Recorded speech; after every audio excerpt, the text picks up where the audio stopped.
우리가 잃어버린 것들에 대하여 이렇게 시리즈를 정해놓고 말씀들을 묵상해보고 있는데요. 오늘 7번째 말씀입니다. 영혼의 계절이란 제목으로 말씀을 나누려고 하는데요. 경험의 멸종에서 크리스틴 로젠이 이런 이야기를 합니다. 우리가 잃어버린 것을 확인하는 일은 그것을 되찾는 과정의 시작이기도 하다. 왜 우리가 잃어버린 것에 대하여 이렇게 말씀을 묵상하느냐 하면 그것을 다시 한번 좀 우리 삶에 되찾자 하는 그런 마음으로 이 말씀들을 쭉 묵상해 오고 있는데요. 오늘은 좀 계절에 대한 감각, 이제 가을이 되고 하니까 또 10달을 우리가 이제 거의 보냈잖아요. 그래서 이 10달을 어떻게 보내왔는지 한번 되돌아보고 남은 2달 어떻게 좀 잘 마무리할까 이런 생각을 좀 하면서 오늘 말씀 본문을 좀 정해봤습니다. 계절이라는 말, 시즌이란 말, 그 말 자체가 씨 뿌리다에서 왔대요. 그러니까 이 계절이란 말은 농사와 관련이 있는 말이라는 것입니다. 그렇죠?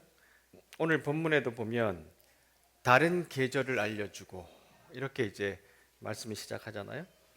우리가 이제 음력 달력을 쓰지 않지만 초복, 중복, 말복, 처서 이런 식의 어떤 그 명칭들에 대해서는 조금씩 또 들어본 적이 있는데 거기서 다 이제 달과 관련된 그리고 농사와 관련된 그런 이제 우리 조상들의 지혜가 담겨진 그런 이야기 단어들이 아닌가 싶어요.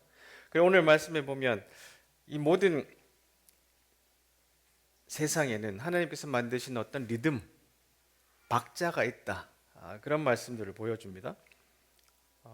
다른 계절을 알려주고 해는 지는 시각을 알려주고 어둠이 되면 들짐승들이 나오고 그리고 해가 뜨면 사람들이 나오고 이 모든 것에 하나님의 지혜가 가득하다.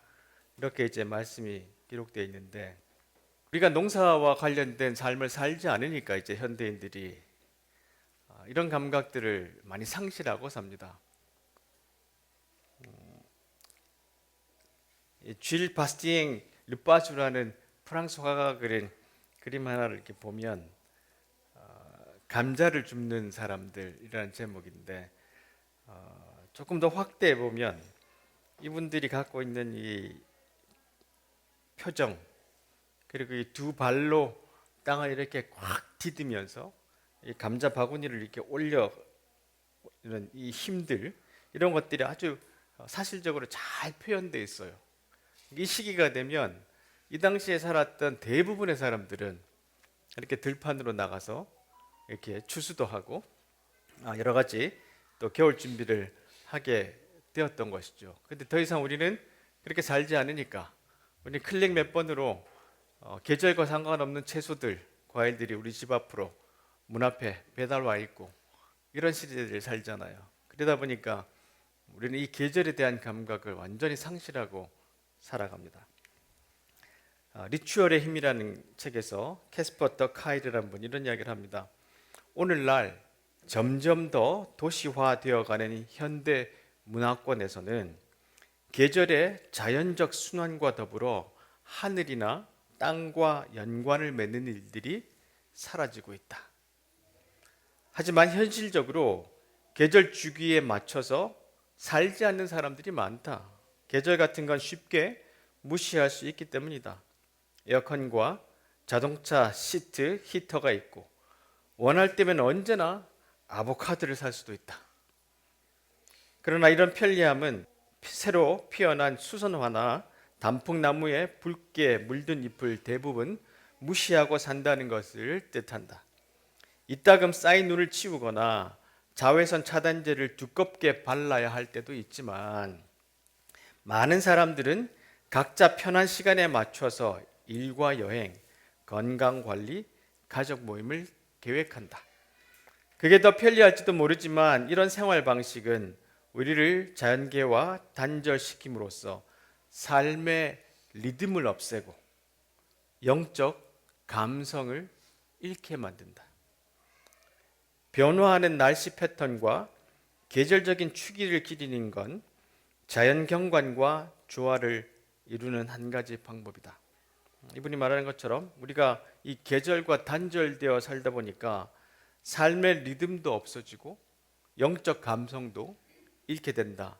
이런 이야기를 합니다. 그래서 우리가 이 계절을 묵상해 보는 것은 영적으로도 굉장히 중요한 부분이라는 것을 또 알 수 있는데요.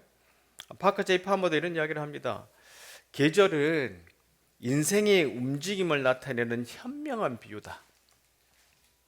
이 비유는 인생이 전쟁터나 기회의 게임이 아닌 무한한 풍요와 더욱 유망하며 현실적인 어떤 것임을 제시해 준다.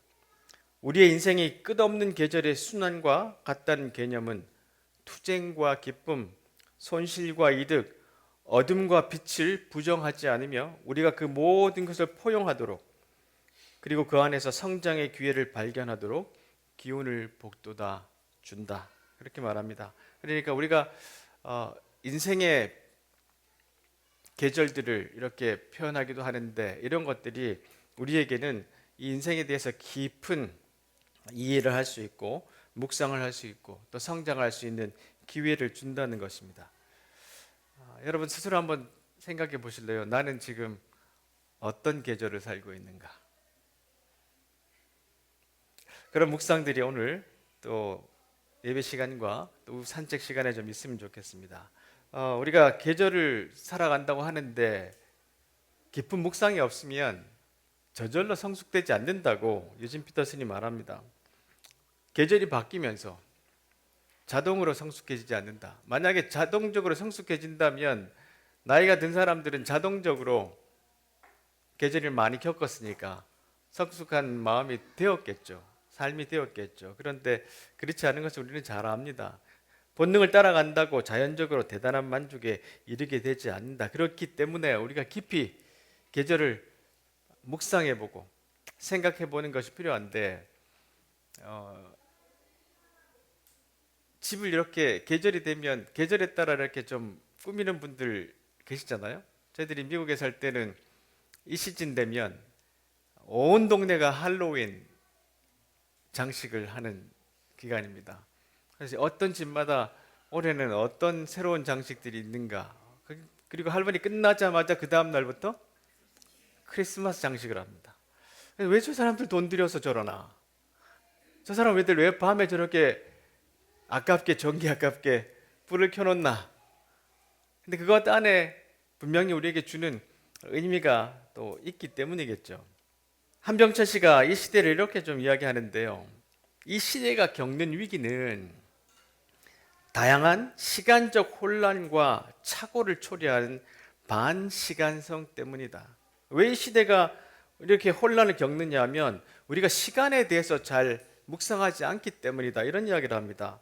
오늘의 시간에는 질서를 부여하는 리듬이 없다. 조금 전에 말씀드렸죠. 이 계절에 따라서 이렇게 변화를 우리가 경험을 해야 하는데 우리는 이 계절에 상관없이 살아갈 수 있는 사회가 되어버렸으니까 이 리듬이 사라져 버렸어요. 그러니까 우리가 혼란에 빠진다는 겁니다. 반시간성으로 인해 시간은 어지럽게 날아가고 삶이 가속화된다는 느낌은 우리가 너무 바쁘게 살잖아요. 그러니까 실제로는 이 시간을 잘 우리 삶으로 살아내는 것이 아니라 방향성 없이 여기저기로 흩날려 버린다는 겁니다. 삶의 과정이 점점 더 빠르게 전개되면서 이질적인 형식이 발생하거나 다양한 분화가 일어나 저마다 보세요. 독자적인 형식을 발전시킬 수도 없고 성숙한 시간이 부족하기 때문에 우리는 아무리 바쁘게 많이 행한다 할지라도 우리 삶이 충분히 성숙해지지 않는다는 거예요.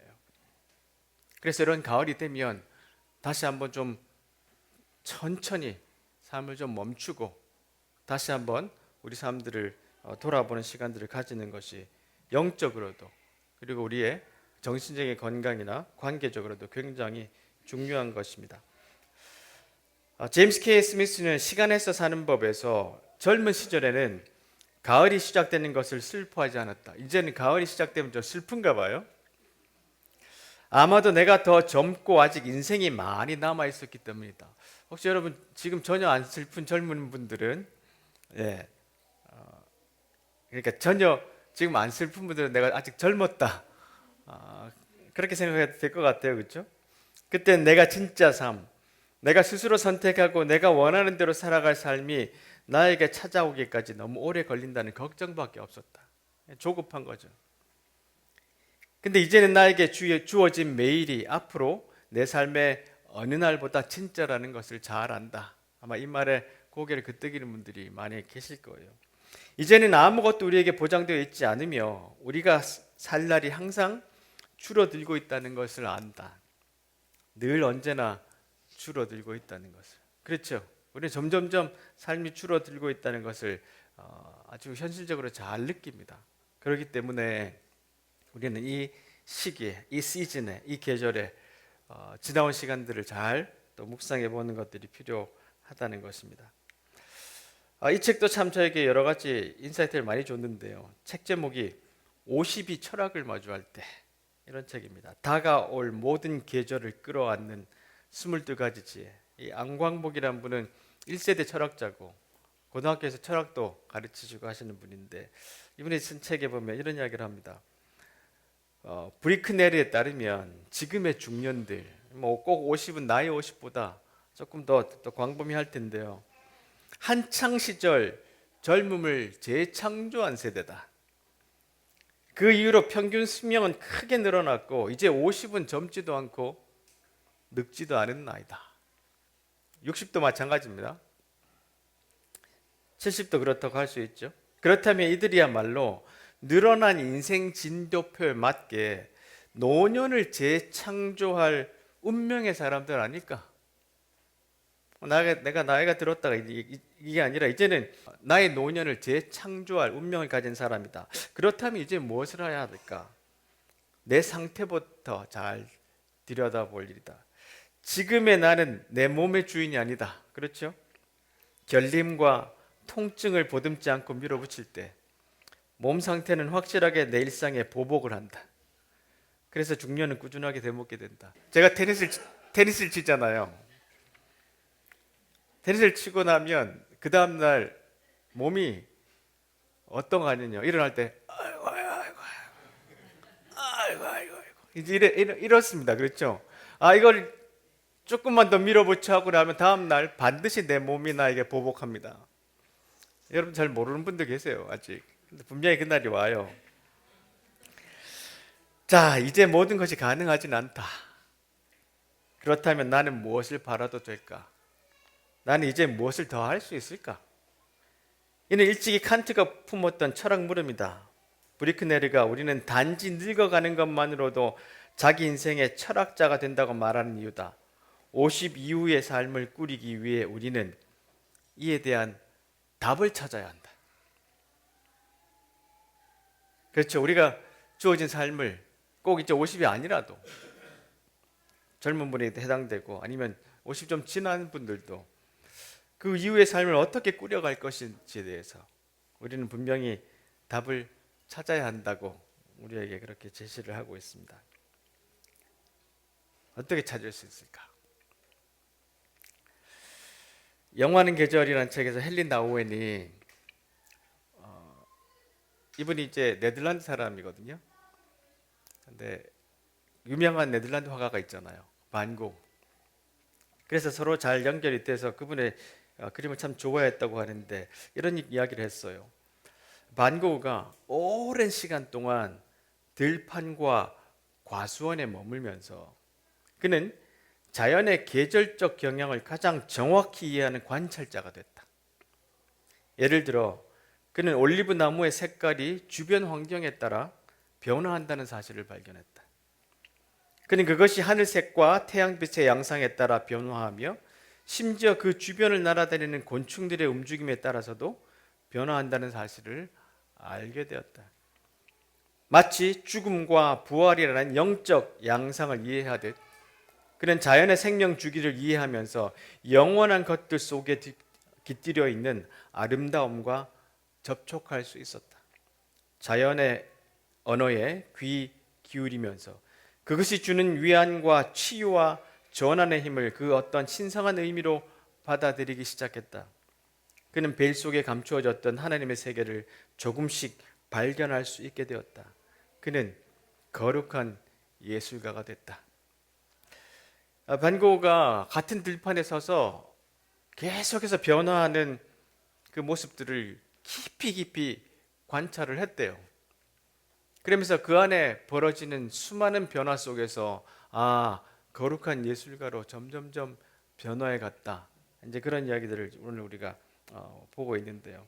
그렇습니다. 우리가 변화하는 이 계절 가운데 작은 것 하나하나 깊이 관찰자가 되면 우리 스스로도 아주 거룩한 예술가처럼 삶이 완성되어 가고 변화되지 않을까 그런 생각을 해보게 됩니다. 오늘 말씀은 이제 어떻게 보면 지난 여섯 번의 말씀을 좀 정리하는 시간인데 이런 제안이 왔었어요. 저의 설교가 내용이 너무 많아서 소화하는 시간이 필요하다. 그래서 3주만 설교하고 한 주는 리뷰를 하자. 좋은 생각인 것 같습니다. 저도 좀 쉬고 여러분들도 그거 가지고 좀 더 묵상하고. 근데 이게 어떻게 할까? 이런 논의를 좀 이렇게 저렇게 하고 있는데요. 그건 추후에 어떻게 좀 더 자세히 좀 정리를 해야 되겠지만 오늘 그런 생각이 좀 들었어요. 여러분들이 이제 산책 나가기 전에 오늘 이 계절에 대한 이야기를 듣고 그러면 어떻게 좀 실천을 할까? 그게 이제 지금 돌아보면 우리가 잃어버린 것들에 대하여 이 6가지만 잘 좀 적용을 하면 충분히 좀 우리가 오늘 목적하는 그런 이제 속의 성과를 거두지 않을까 그런 생각이 좀 들었어요. 지난 6번의 설교를 할 때 첫 번째 이 경외심에 대한 얘기를 했습니다. 우리가 이제 어린아이처럼 무엇을 보고 깜짝깜짝 놀라면서 즐거워하는 것들을 잃어버렸어요. 너무 당연시 여기게 됐고 너무 익숙하게 되어버렸는데 우리가 작은 것들을 보고 이 반 고흐가 들판을 계속 바라보면서 변화를 알아챘던 것처럼 그 경외심을 우리가 회복하자는 것이고요. 조금 더 좀 부끄러워하는 마음, 결핍한 것들 그런 걸 위해서 천천히 걸어가는 시간들을 좀 가지면서 영혼의 박자를 좀 회복하고 그 다음에 영혼의 다이어트 우리가 너무 많이 가졌는데 부족한 것들에 대해서 감사하고 그 다음에 낯선 사람과 대화해보는 것 우리 조원들과도 함께 이야기를 나눠보는 것 그리고 많이 웃는 것 이런 시간을 좀 가져보자 그런 생각을 좀 했습니다. 안광복 씨가 경외심에 대한 이야기를 이렇게 이야기합니다. 켈트너에 따르면 인류 사회는 전통 생태 지식에 기대어 있다. 이게 뭐냐면 산 좋아하는 이치고 나쁜 사람 없다라는 말이 있다. 이는 등산가끼리의 공치사만은 아닌 듯하다. 광활한 들판과 장엄한 산, 드넓은 바다의 풍경을 볼 때 우리의 마음은 한없이 너그러워진다. 전통 생태 지식은 인간이 자연의 일부라는 지혜를 일깨운다. 자연의 숭고함과 소중함을 소홀히 대하는 사회는 없다. 인간은 틈만 있으면 대자연을 느끼고 경험하려 한다. 이 또한 자연의 일부인 인간의 본능인 탓이다. 우주라는 어머니의 품에서 사람들과 세상을 볼 때 삶을 대하는 방식도 달라진다. 한결 너그러워지며 알지 못하는 것들도 열린 마음으로 대하게 된다. 여러분들이 이제 이 남산으로 이제 걸으실 때 보면 이제 많은 나무들이 이제 변화하려고 그럽니다. 아마 아직 단풍이 완전히 들지는 않았을 것 같아요. 그렇지만 그런 모습들을 좀 보면서 좀 여유로운 마음, 너그러워진 마음, 그리고 이렇게 또 한 해가 저물어가고 하나님 우리에게 이런 일을 행하셨구나 하는 좀 놀라운 경외감을 가질 수 있는 시간이 좀 되면 좋겠고요. 두 번째로는 마이클 리스터가 말하기를 우리의 몸과 뇌를 자연으로 돌려보내면 어떤 일이 벌어지냐면 첫날에는 스트레스와 건강 지표가 호전되고 근데 그 자연의 불편함에 적응을 해야 되죠. 춥다는 생각에 빠지기도 하고 휴대폰을 그리워하고 일하면서 받았던 스트레스가 떠오르고 떠나올 때 현관문을 제대로 닫았던가 하는 불안에서 마음이 벗어나질 못한다. 이틀째가 되면 마음이 안정되면서 자각이 고양되고 남겨두고 온 것들 그런 것들이 신경이 덜 쓰이고, 그리고 현재 나를 둘러싸고 있는 것들의 모습과 냄새의 소리를 인식하게 된다. 이게 뭐냐면 천천히 걸으면 내가 점점점 불안한 것들을 좀 내려놓고 주변의 것들로 인해서 점점점 내 감각이 돌아오게 된다는 것이에요. 그래서 평온해진 마음과 삶에 대한 그런 만족감의 신호들을 경험하게 된다. 걸으시면서 조금 불안했던 것들, 조급했던 것들 좀 내려놓고, 제가 영혼의 박자가 안단테라 그랬잖아요. 그러니까 천천히 좀 여러분 걸어가시면서 이런 시간을 좀 보내시고요. 또 하나는 모든 계절은 듣기 위해 노력해야 되는 계절입니다. 특히 이전에 주의를 기울이지 않았던 목소리와 속삭임을 듣기 위해 노력해야 하는 계절이다. 그런 의미에서 분별은 그리스도인의 삶과 그리스도인의 공동체에서 일차적이며 지속적으로 행해야 할 영적 훈련이다. 그러니까 계속해서 좀 경청하고 서로 이야기를 좀 들어주는 시간, 그런 시간이 되기를 좀 간절히 바랍니다. 그리고 지난주에 또 우리가 나눴던 것은 웃지 않는 그리스도인들은 뭐죠? 형편없는 그리스도인이다. 지난주에 좀 많이 웃으셨어요? 묻지 않는 두 종류의 사람, 지난주에 말씀 나눴는데 기억나십니까? 지가 제일 잘났다고 생각하는 사람, 자기는 완벽하다고 생각하는 사람, 이 사람 잘 안 웃는데요. 둘째로 나쁜 사람. 여러분 어디에 속하십니까? 예. 그래서 아기같이 많이 웃으시고, 우리 우지 한번 보세요. 지금 지 발가락 안으로도 저렇게 행복하잖아요. 그러니까 여러분들 다니시면서 또 이야기하시고 많이 웃으시고, 뭐 저런 농담으로 내가 웃어야 돼 정도 하지 마시고 아이처럼 많이 웃어주시기 바랍니다. 마지막 말씀에 보면, 나는 여러분이 사랑이 풍성해지고 여러분이 많이 사랑할 뿐만 아니라 바르게 사랑해 주시기를 기도합니다. 적절하게 사랑하는 법을 익히십시오. 여러분의 사랑이 감정의 분출이 아니라 진실하고 지각 있는 사랑이 되려면 지혜로워야 하고 자신의 감정을 살필 줄 알아야 합니다. 사랑하는 삶을 살 때 신중하고도 모범적인 삶, 예수께서 자랑스러워하실 삶을 사십시오. 그것은 영혼의 열매를 풍성히 맺고, 보세요, 영혼의 열매를 풍성히 맺고 예수 그리스도를 매력적인 분으로 만들며 모든 이들로 하여금 하나님께 영광과 찬송을 돌려드리도록 하는 삶입니다. 아멘. 그래서 오늘 여러분들 이 계절에 가을을 충분히 좀 느끼시고, 또 사랑하는 또 공동체, 또 소그룹들과 함께 시간들을 보내시면서 하나님이 주시는 또 충만함을 경험하는 귀한 시간 되기를 간절히 바랍니다. 기도하겠습니다.